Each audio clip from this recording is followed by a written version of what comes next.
Law? I know you're thinking, what's menstruation got to do with the law? Well, the Indian Constitution states that all people are equal before the law.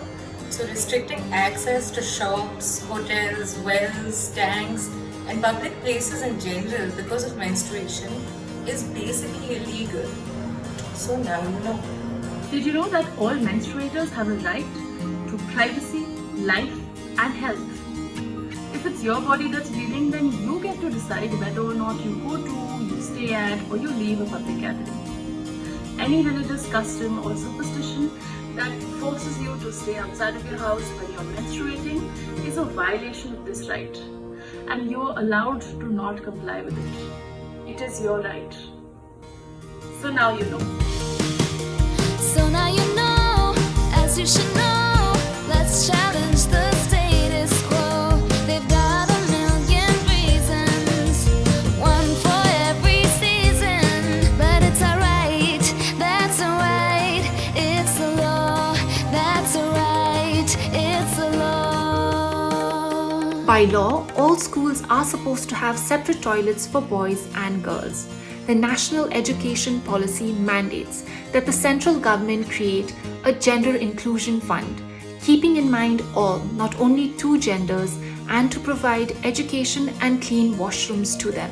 So now you know. You may be working, but I bet you did not know that no employer can discriminate on the ground of sex while hiring or during the employment. Any policy that intends to discriminate against us on the basis of our periods is an offense.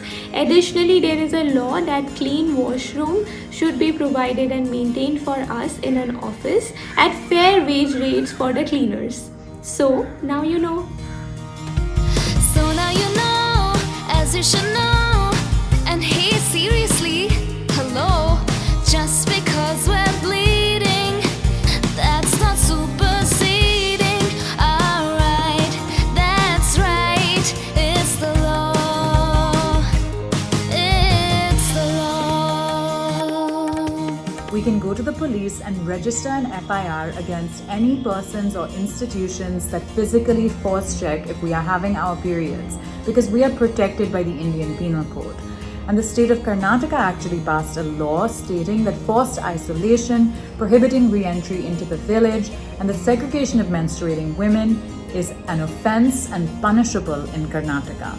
So now you know.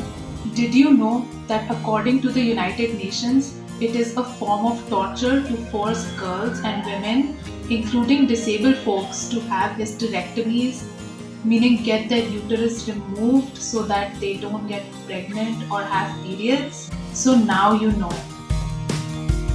So now you know, as you should know, and you know just where to go.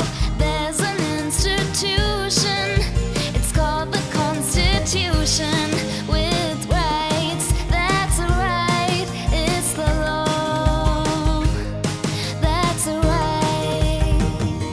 The Indian Supreme Court's verdict expanded caste-based untouchability that is illegal according to the Indian Constitution to include menstrual discrimination and hold that menstruating women cannot be prohibited from places of public worship.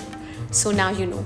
So now you know, as you should know. Let's challenge the state.